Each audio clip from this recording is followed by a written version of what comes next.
Common Council for October 29th, 2019 is now in session. Please rise for the Pledge of Allegiance to the flag.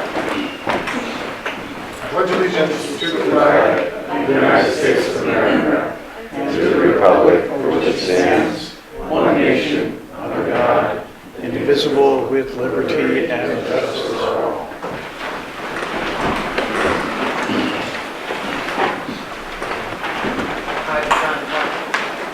Will the clerk please call the roll? Allen. Here. Garriga. Here. Halloran. Here. Johnson. Lewis. Moranti. Here. Mizan. Rosenthal. Here. Sauer. Here. Volo. Here. President DiPietro. Here. Quorum present.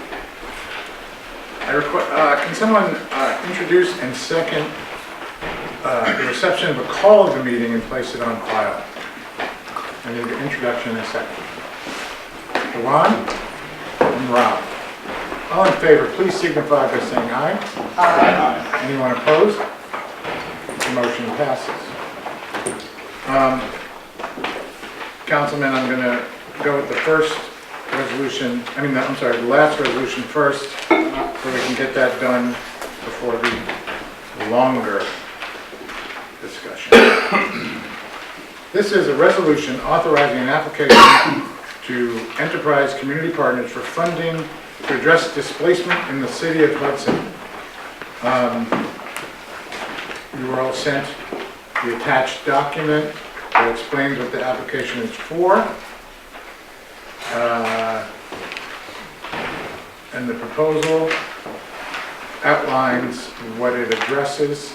It's being done by Rebecca Wolf on her own, and one of the things she needs is a letter of support from the council. Rebecca, would you like to explain briefly what this grant seeks? Sure. So I'm Rebecca Wolf. I'm on the first floor. And this is a grant from the Attorney General's office. It's from the Anti-Displacement Learning Network.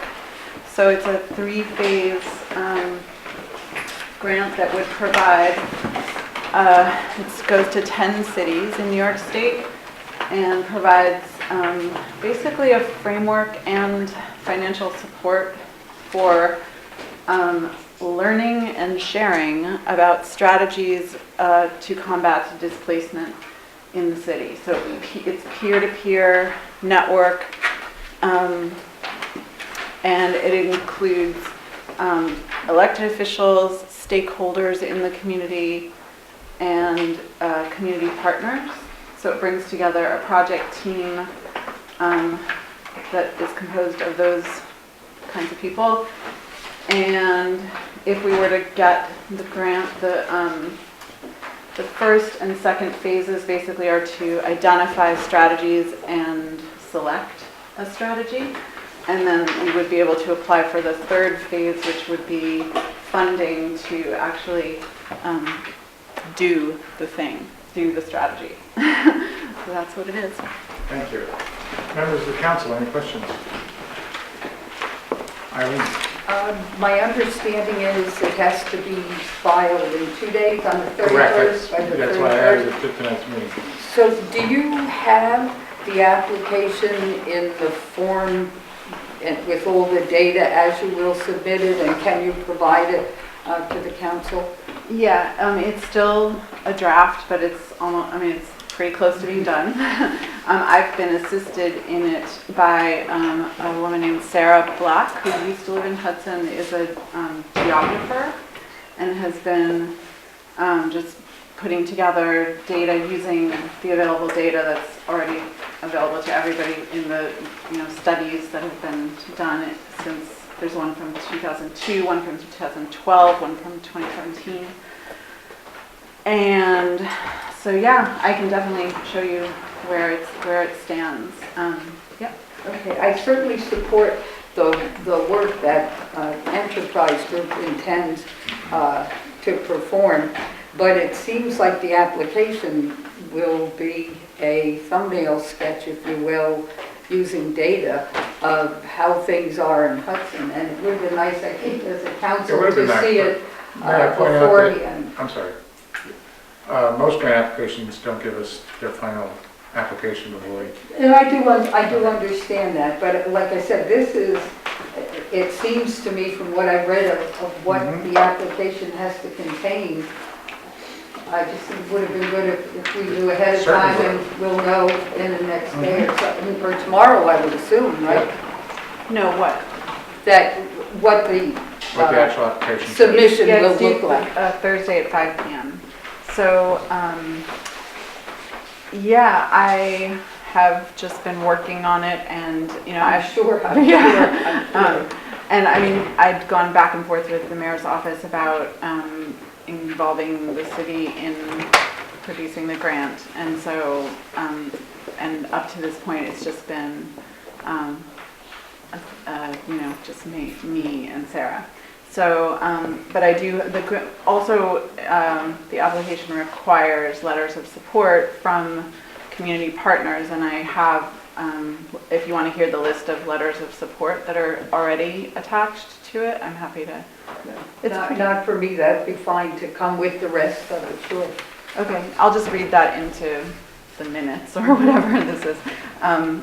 The CEDC, HHA, Habitat for Humanity, SPK, Antonio Delgado's office, Dee Barrett's office, DSS, and Galvin Foundation.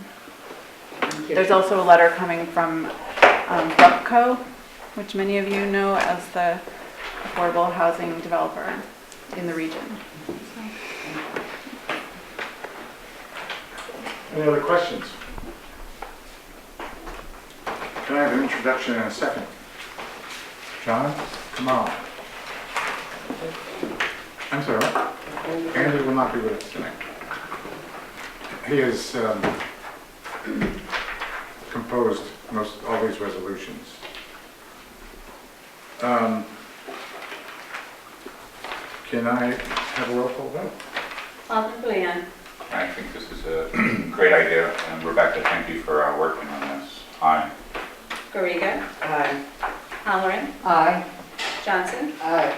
Lewis. Aye. Moranti. I agree with Rebecca. I think getting your feet wet real quick, so congratulations, and aye. Rosenthal. Aye. Sauer. Aye. Volo. Aye. Presley Pietro. No vote. Carried. You have your letter. Okay, now, the main event. Let's see. We've been, as a council, sent quite a bit of information about the proposals in front of us. The first one is a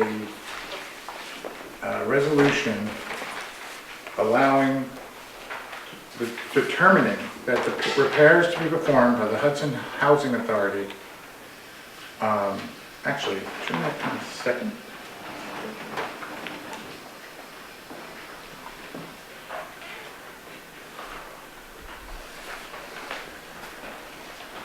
We'll go ahead with it. Require no environmental review under NEPA. NEPA, which is,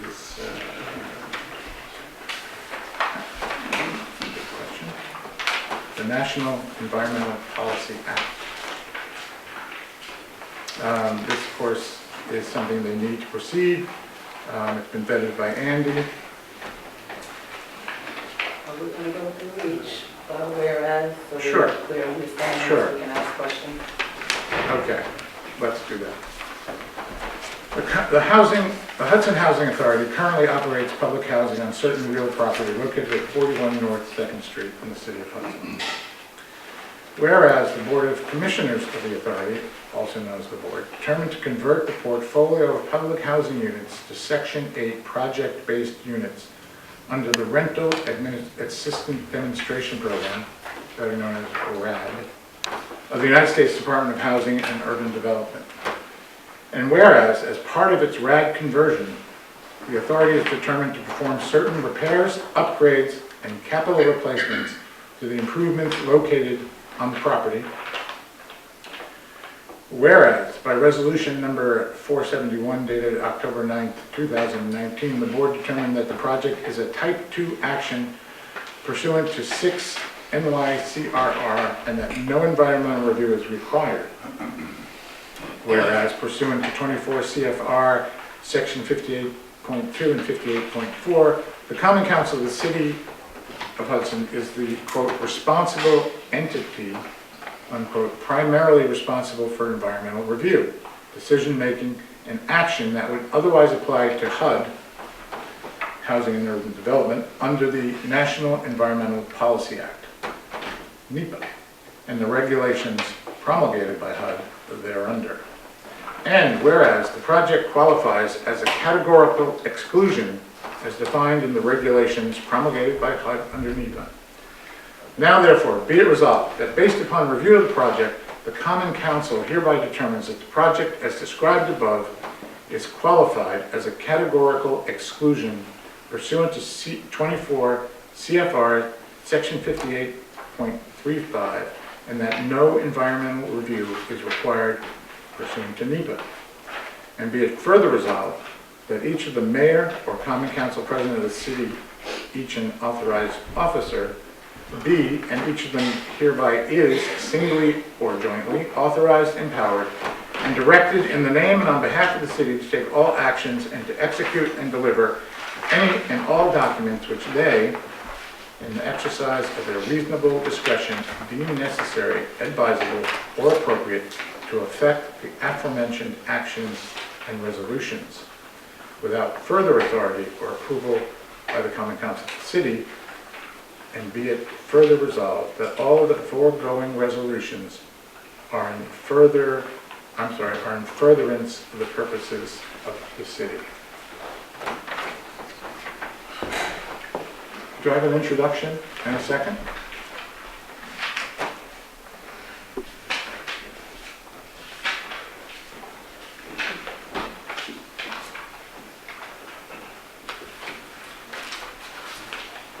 John?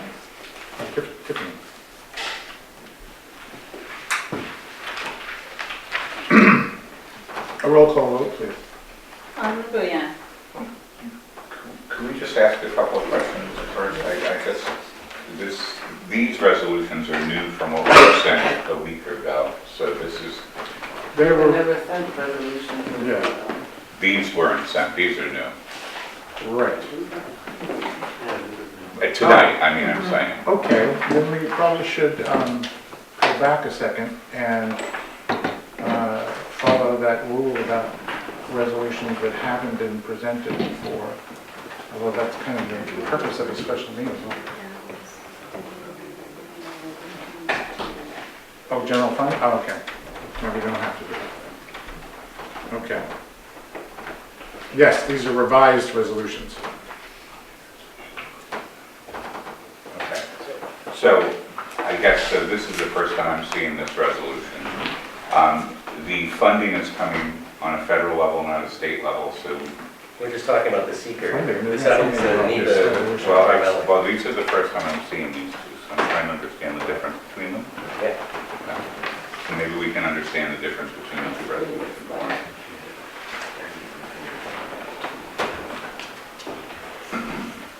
You'd rather wait and not vote yet on the first resolution? Well, we have questions, so we want to hear the questions first before. On the first resolution? Okay, let's go. Who has a question? I need a minute to read the resolution then because. Can you tell us what was the difference? Irene? On the red conversion, it seems like, and only on the basis of what I've been able to read, I'm not familiar yet. I would just say if we, before we begin talking. Hold on. Let Irene finish. Are we talking about just this resolution now? I mean, are you? I thought we had reverted to the red. No, I We're think not. we're going to just We're talk still about on this first. secret. Yes. I don't have anything to say about secret. We're talking about the NEPA, the environmental. Right. So federal environmental protection laws is about the bill that we'll talk about. Yeah. All right.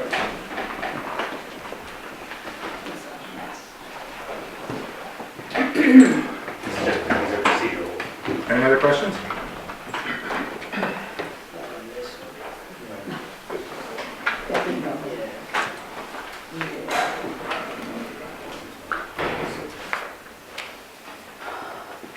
project is, so the project that describes about is qualified as categorical exclusion pursuant to 24, and then no environmental review is required pursuant to that.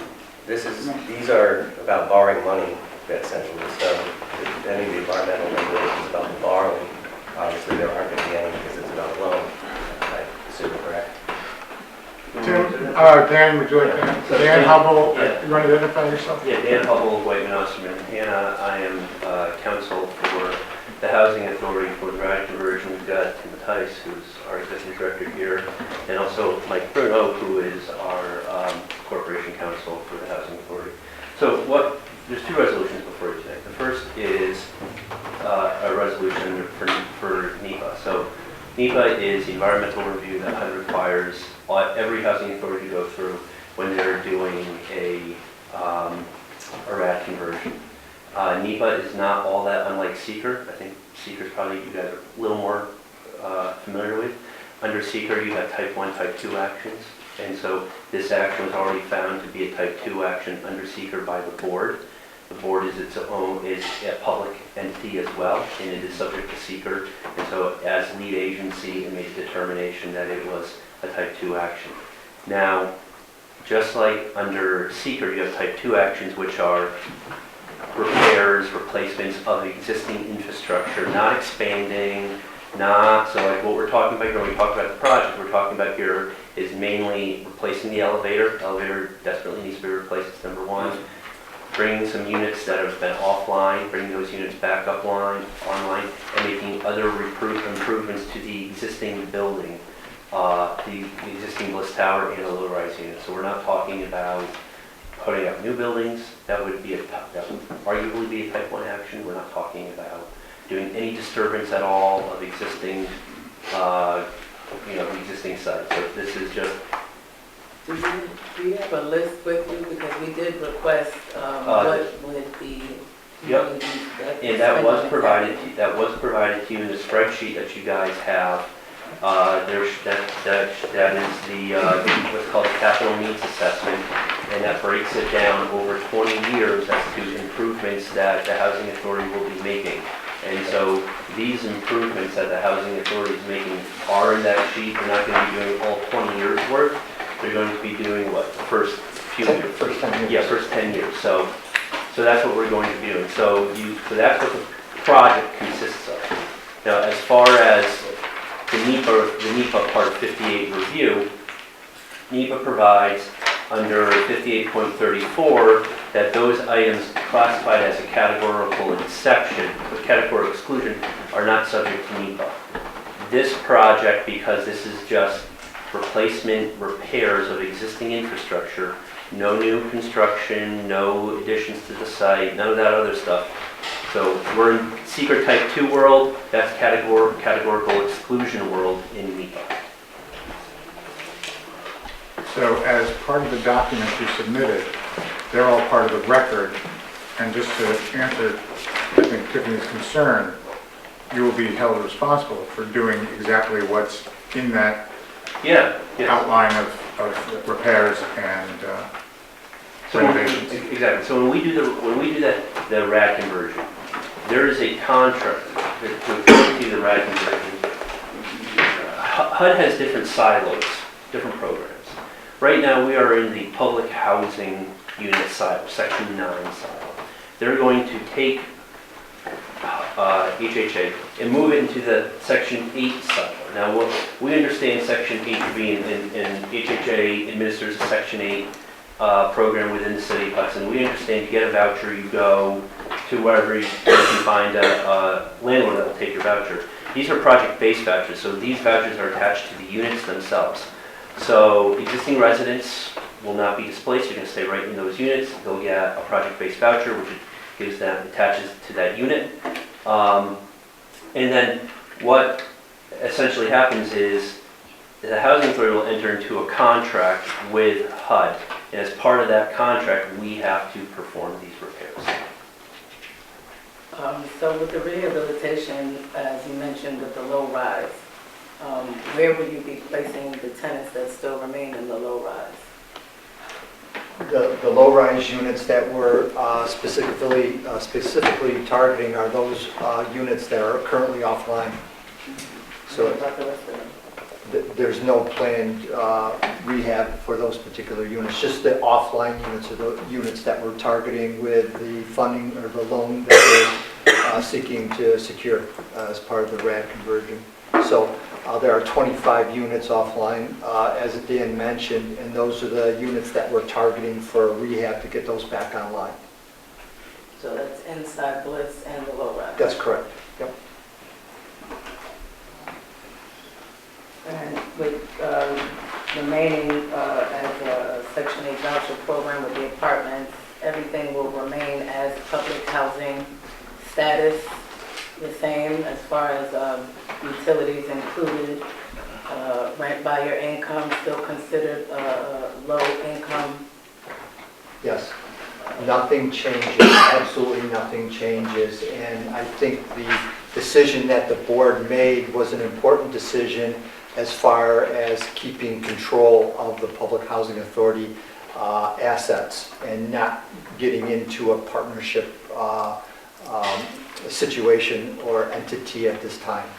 So for the record, Bliss Towers will remain as 100% ownership to the Hudson Housing That's Authority? correct, absolutely, 100%? 100%, absolutely. There will be no other controlling entity involved in the Housing Authority. I just want to add one clarification to that, because what Tim's saying is true, but the clarification is, as part of our financing, the private financing that we're doing with Community Preservation Corp., they're going to require us to form a special purpose entity, which is called an HDFC, a Housing Development Fund Company. That entity will be 100% owned by the authority, by the Housing Authority, but I just didn't want you someday to, you look at public records and like, well, who's this HDFC? The HDFC is owned 100% by the Housing Authority. The bank just requires a special purpose entity to have the real estate that they do the work. I didn't see that. And we're more than happy, to provide the documentation if you want, showing that the Housing Authority maintains ownership of that. So is that a way for the Housing Authority to borrow in the future by using that, right? For that project. Yes, I didn't see that list that you said you sent us, because it was of all the repairs that you all were doing. Is the playground included in those repairs? Both playgrounds? I'm not sure. It's been a very long time. Right. I'm not sure, but certainly as part of the 20-year workbook, which outlines the maintenance and construction that we'll be performing, there's also funding that will go into a dedicated capital reserve account that will be able to do projects and improvements outside of that 20-year workbook. To narrow it down to like 5 years? Yep. So the playground, so the answer to your question is yes, the playground could be part of that. Even though it's not listed in that work plan, it could be a project that we undertake because we'll have funding to do that. Make it a part of it. What? questions, come on. Does this change how the appointments are made on the board? Because I know the city gets allotted a certain amount of appointments. No. The relationship between the housing authority and the city will not change. We're not changing the organizational structure. It'll stay the same. Okay. Under pilots, how much did the city agree with the fee in 1966 when it was first engaged? What was the pilot fee to the city, to the housing authority? I don't know the answer to that question. I do know we pay approximately a little over $30,000 a year to the city now under the current pilot agreement. And would that fee change under a new pilot, and if not, why not? It could change, absolutely, because the pilot is based on a formula. So that formula depending on the factors, could affect the amount of that pilot, whether it may go up or down. But the formula can't change, HUD requires that. The formula can't change, HUD requires that formula. Right. Are there any negatives to this? To the RAD conversion? Yeah. Well, you know, as stewards of the housing authority, it's the board's responsibility, it's my responsibility to see into the future and look at trends. And what we're seeing is a lot of challenges down the road for housing authorities in general. There's reduced funding, there's going to be lack of funding, there's just a high level of regulatory and bureaucratic guidelines that make the process complicated and inefficient. So we're looking to secure affordable housing in the city of Hudson for decades to come by repositioning its assets. And really that's what RAD is doing. It's allowing us to reposition our assets. And we do that through the capitalization of our financial structure. And what we're doing is that we currently, the financial structure, the way it is now, we rely solely on the agency's equity to run the management, the operation, and do the capital improvements. And that puts a significant strain on the organization, especially when there's a reduction in funding from HUD.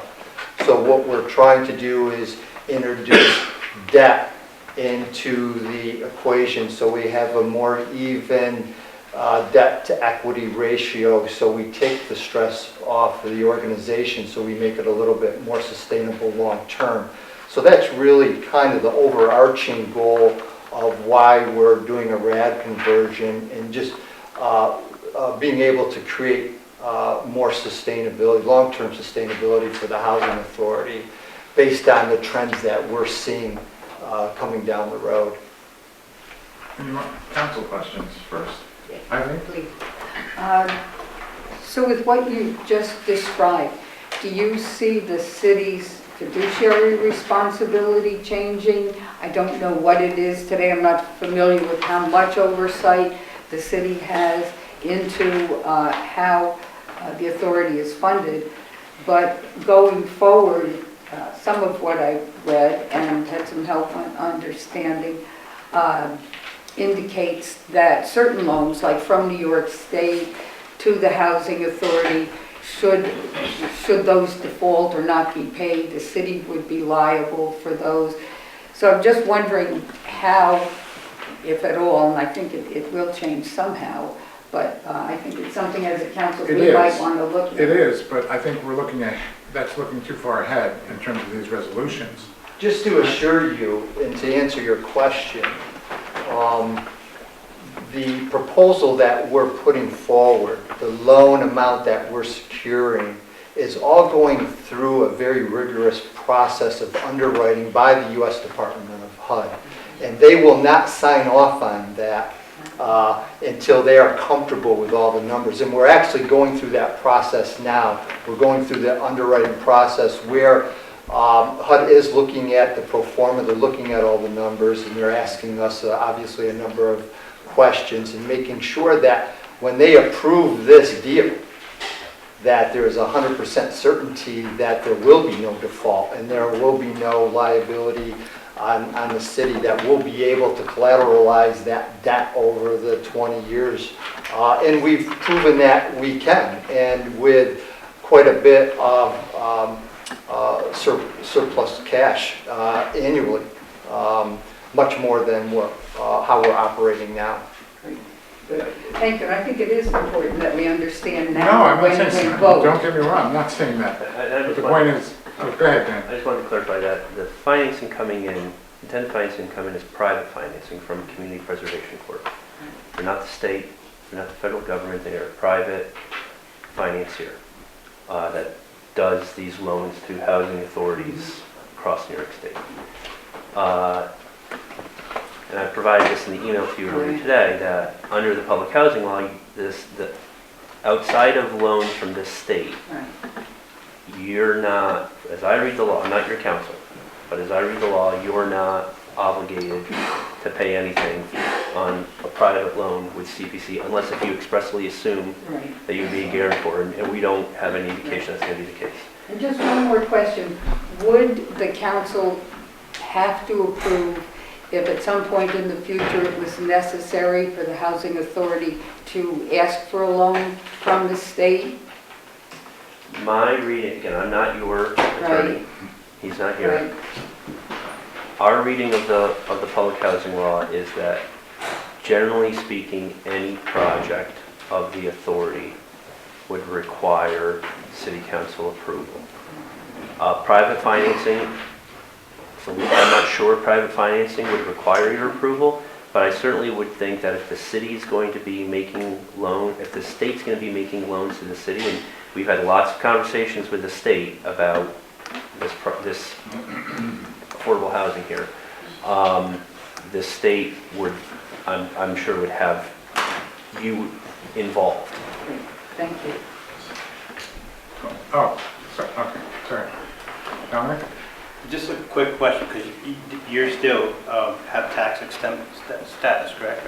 The housing authority is statutorily exempt from real property taxes under the law. Okay, so we're moving forward on, working on a sidewalk districting, which is going to affect not-for-profits paying the fee. So how does that affect you guys? We are not a not-for-profit, we are a public authority. So you would We still are be, exempt from taxes under the RPTL. but this is going to be, it's not going to be a tax. It's going to be a fee for repairs for the sidewalks. I would have to look at the law and see how that would affect authority. And one just further quick question about financing. So this entity that's being created specifically for this project that's outside of the, what was the acronym you gave again? HDFC. Is that something you use in the future if a new developer comes on to do a new development within the HHA? Would they use that entity to borrow, as a pass-through to borrow money? Based on that municipal- Probably not, because we would not want to, the authority has indicated that they want to keep the public housing units separate from any private developer. So probably what we do is we create a new HDFC, which if there's, and put whatever land is being developed into that HDFC, and then the flow chart for it's a little crazy, but essentially the HDFC would lease to the development entity. Quentin? Oh, is there more? I think there's no more council questions.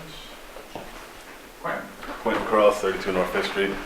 My question is if for some reason you wanted to convert to privatized RAD, where 60% ownership or what have you, the majority would go to a private entity or what have you.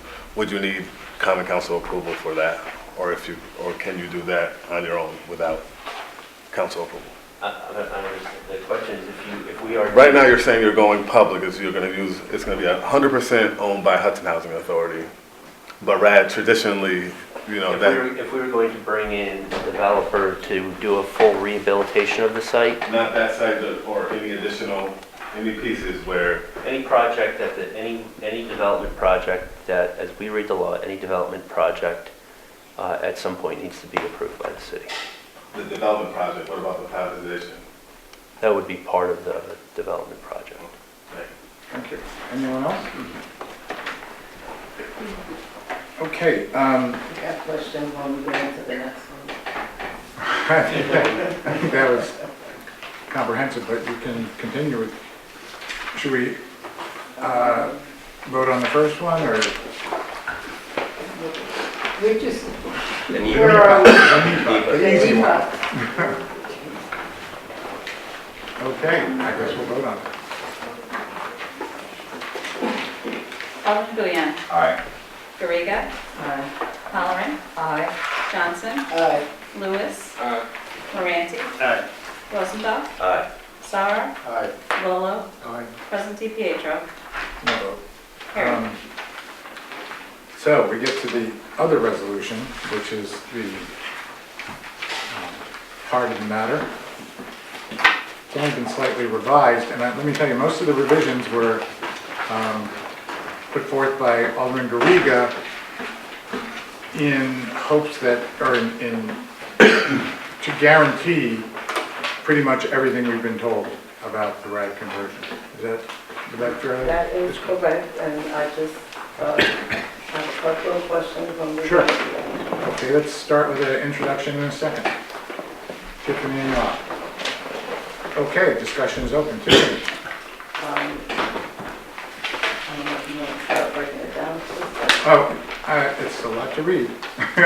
Could I actually ask Tiffany what changes she made first? Is that all right? Sure. Just so- I think I'd like to hear what you, Well, the changes I made, I pretty much just asked the questions earlier just now, just Right. to confirm everything. So, the changes was, and that's why I wanted to double check that Mhm. it's actually in here, that they would have 100% ownership.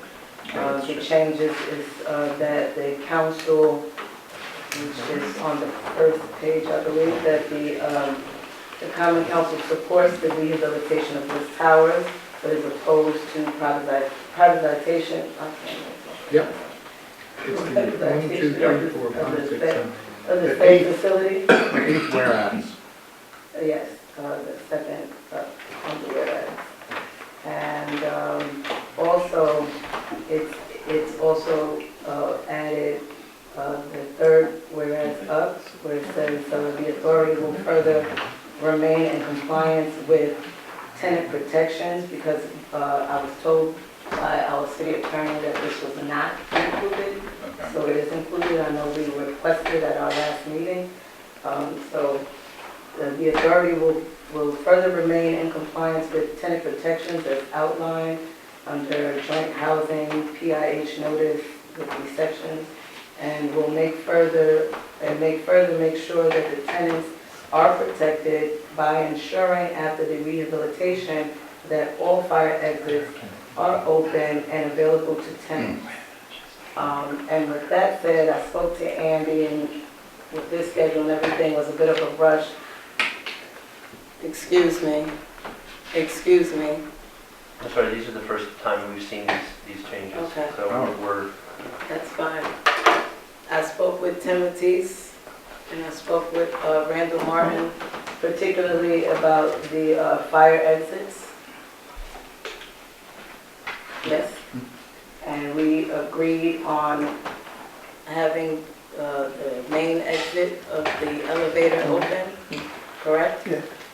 And under the rehabilitation, you would work on the other two exits, correct? Yes? As you heard them, I would like that stated in there. I would like to make a motion to amend and add that the main stairwell will be open. The discussion that I had with the executive director was about changing the magnet lock, and that keeps the door closed, keeps it from people entering the staircase, and changing it to something as simple as a slam lock, so it would remain that people will not be able to enter the staircase, but such an event as a fire, an emergency, any reason, the people that live in that building have the access to exit the building without a problem, which it has been years of people have been complaining about being a fire hazard. So we agreed, correct, that the main elevator and by the exit by the elevator would be open. That's a long motion. Can we, Type of- can we narrow it down to, let's see. I make a motion that we add to the third whereas down stating that the main entrance, the main elevator by the elevator, the main stairwell by the elevator will be open. Locks will be changed now. This is on two. And under the rehabilitation, the other two stairwells will be open. So just clarify what you mean by open, like the door's not physically going to be Not open? physically Right. open, as we discussed on the Right. phone, that Not people will be able to exit. Yes, exactly. Not enter, Right. but exit. Which the one main door that you were, The Magna lock. yes, the main door at the front by the elevator, that's already been, We're talking about downstairs. yes, Yes. that first floor. Yes. So that door is already open, so if anyone goes into the stairwell, they can exit out that door. Yes. So that's been, we're working on the other two doors. Do the residents know or where? I'm not sure if they do or not. I'm not sure. Yep. I mean, such an event, you know, people have cases where children are bored and they may press elevator buttons, or someone may press the wrong floor and someone is having an asthma attack. They shouldn't have to wait for an elevator Right. when they can go down the Shoot right stairs. out. Yep, yep. And right after our conversation, we went ahead and made that change. So at least that door is open, and we're trying to figure out how to do the other ones. Thanks. Yep. Can I have a introduction and second to the motion? If you can come up. All in favor, please, do I need a roll call on that? And if there's opposition. Okay. All in favor, please signify by saying aye. Aye. Anyone opposed? Okay, that passes. Oh, so now we're back to the resolution in general. More questions, or are we ready to vote? Or what's the feeling of the council?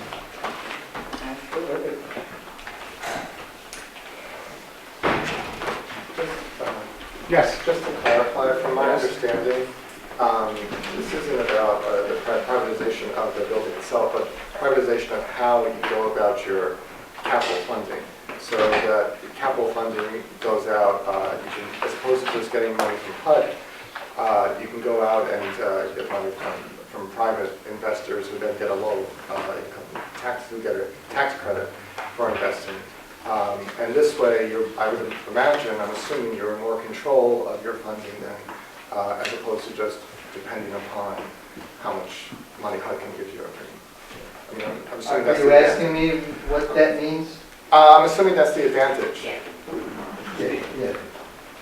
Yeah, in here, we are getting money not as, for this project, which is these improvements that are repaired, there's really repairs that are being made to the building. The money's coming from a private lender, so it's coming in as debt, not as equity. The tax credit would come in as equity. That would, and if it comes in as equity, that would require, that would actually be a privatization, a hybrid privatization of the ownership. We're not doing that. We talked about doing it. There was an RFP that went out about doing it. There was appearances of the developer, and then the board made the decision, we're not doing that. Doing a straight RAD conversion, straight debt scenario. So there is no other tax credit investor, private developer, anything like that. It is the housing authority doing the project. There will be a contractor, but that's going to be a typical contractor-owner relationship. No ownership in the property. Will you still receive funding from HUD? Yeah. Yeah. There's, I think, we gave, what was that admin fee? The Section 8 admin fee, the total amount? Yeah, the total amount. It's approximately $160,000.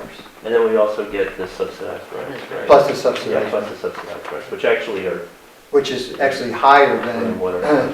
the subsidized rent that we're receiving now through the Section 9 program.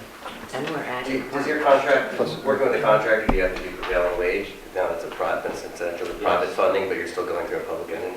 Well, The debt's private? maybe not. It depends on the level of work that's being done, and we would ask HUD for a determination on that. Some of the repairs that we do don't trigger prevailing wage. However, it might trigger a HUD wage rate, which is a little bit different. So if it's a maintenance, say we're replacing cabinets and countertops, that would be more of a maintenance than a construction project.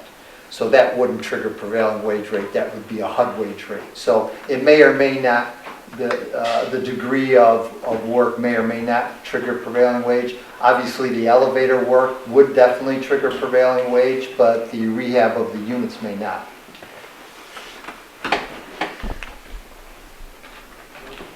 Okay, I'd roll like to call. make another amendment, if that's okay, from the second, whereas the Common Council supports the rehabilitation of Bliss Towers, Mhm. I would like to add and playgrounds.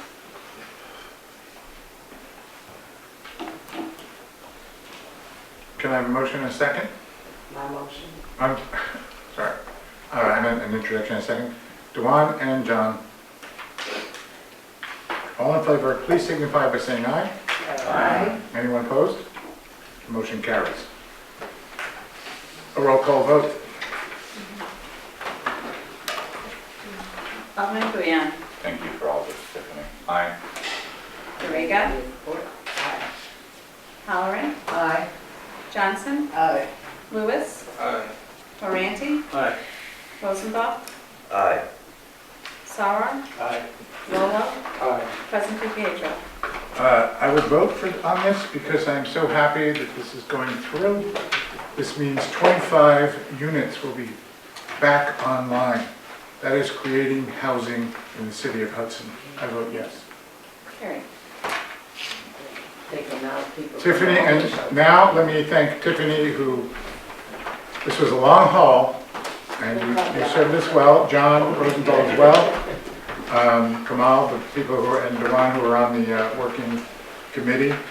I think this is an amazing moment. This is, you know, we've always wanted to do something about Bliss. I think this is the first step in that direction.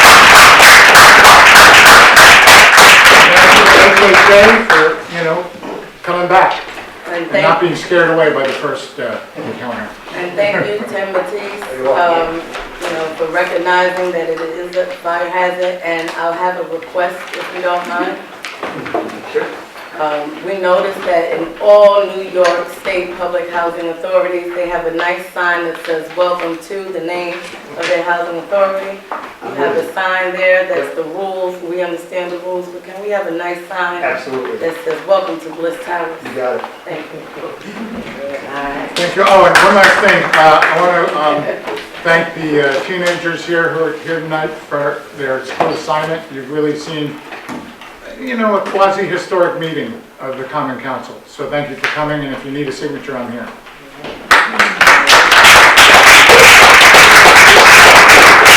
Motion to adjourn? All in favor?